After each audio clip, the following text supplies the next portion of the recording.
ഒറ്റപ്പാലം അമ്പലപ്പാറയിൽ പട്ടാപകൽ കാറിലെത്തിയ സംഘം യുവാവിനെ തട്ടിക്കൊണ്ടുപോകാൻ ശ്രമിച്ച കേസിൽ കൊട്ടേഷൻ സംഘാംഗം അറസ്റ്റിൽ. 27-കാരൻ പനമണ്ണ ചിറക്കൽപ്പടി രഞ്ജിത്താണ് പിടിയിലായത്.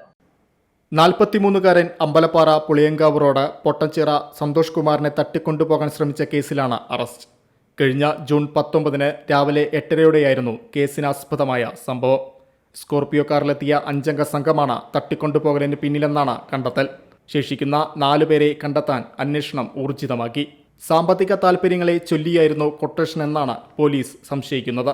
കൊട്ടേഷൻ ഏറ്റെടുത്തയാളെ കിട്ടിയാലേ ഇതിന്റെ ചുരുളഴിക്കാനാകൂ. സന്തോഷ് കുമാർ വീട്ടിൽ നിന്ന് ചുനങ്ങാട് തിരുണ്ടിക്കല്ലിലെ സ്ഥാപനത്തിലേക്ക് സ്കൂട്ടറിൽ പോകുന്നതിനിടെയാണ് വെള്ള സ്കോർപിയോയിൽ കാത്തുനിന്ന സംഘം തടഞ്ഞു നിർത്തി തട്ടിക്കൊണ്ടുപോകാൻ ശ്രമിച്ചത്. മർദ്ദിച്ചു ബലമായി കാറിലേക്ക് തള്ളിക്കയറ്റാനായിരുന്നു ശ്രമം. പിടിവലിക്കിടെ കയ്യിലും മുഖത്തും മർദ്ദനമേറ്റ സന്തോഷ് കുമാർ നിലവിളിച്ച് സമീപത്തെ വീട്ടിലേക്ക് ഓടിക്കേറിയാണ് രക്ഷപ്പെട്ടത്.